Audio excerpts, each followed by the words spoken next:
You have some great organizations and companies who are already supporting you. They're already donating. You're learning how to ask and how to show the benefits of them getting involved clearly.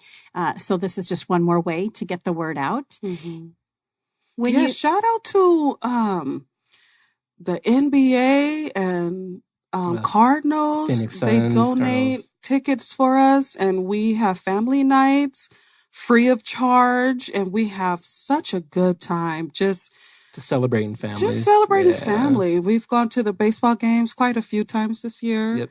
People come to us and say, I don't like baseball, but I'm coming just to, to enjoy each other. And the fellowship is just so amazing, So those opportunities when they give us tickets, it really, really, really helps us connect and, in the community. Fellowship. That's an important word. Mm-hmm. Speak to our listeners a little bit about how important that really is. I mean, the connection with people. I mean, it takes a village. It really does. There's insurmountable amount of things that can be done, with, you can only go so far by yourself. When you have that connection, that camaraderie with somebody else, or a group of people, it can build cities. I mean, it can, uplift. Just showing kindness is everything. Mm-hmm. Just people that I wouldn't even think that would be so helpful for what we do. They're like, hey, I know this person and I know that person. That's just through fellowship and speaking and being kind, It can go so far.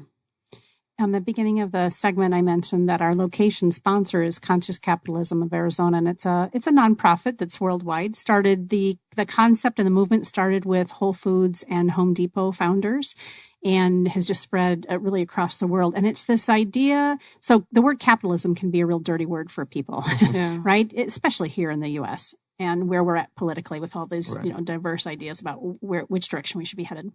And yet, capitalism and being in business for ourselves is consistently the number one way to bring communities out of abject poverty. Not just nationwide, but all over the world, right? Mm-hmm. Teach maybe a tribe somewhere or a community that doesn't have running water to, get a well and then share the water with other communities for profit.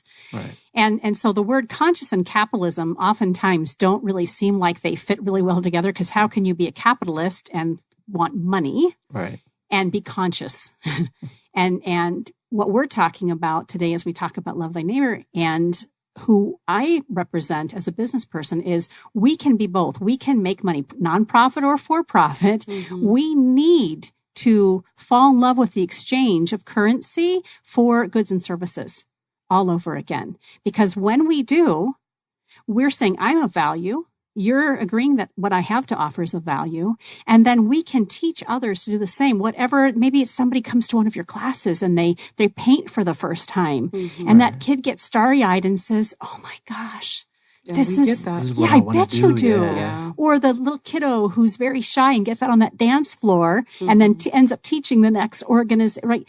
When they begin to step into the power of who they are as an individual, which is the hope that you're giving them, the experiences you're giving them, as they grow up and they decide how to hone that craft, for some of them, they're going to work for somebody else.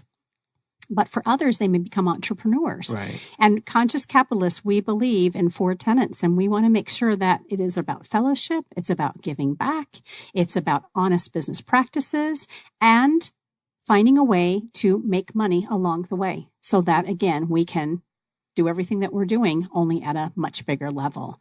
So I love that we're having this conversation because it fits right in line, again, with the majority of business owners and leaders that we have in Arizona that I get to talk with on a daily basis. Mm-hmm. We're all saying the same thing. We need to take care of each other. Mm-hmm. And it starts with how we're having a conversation with ourselves. Yep. Yeah.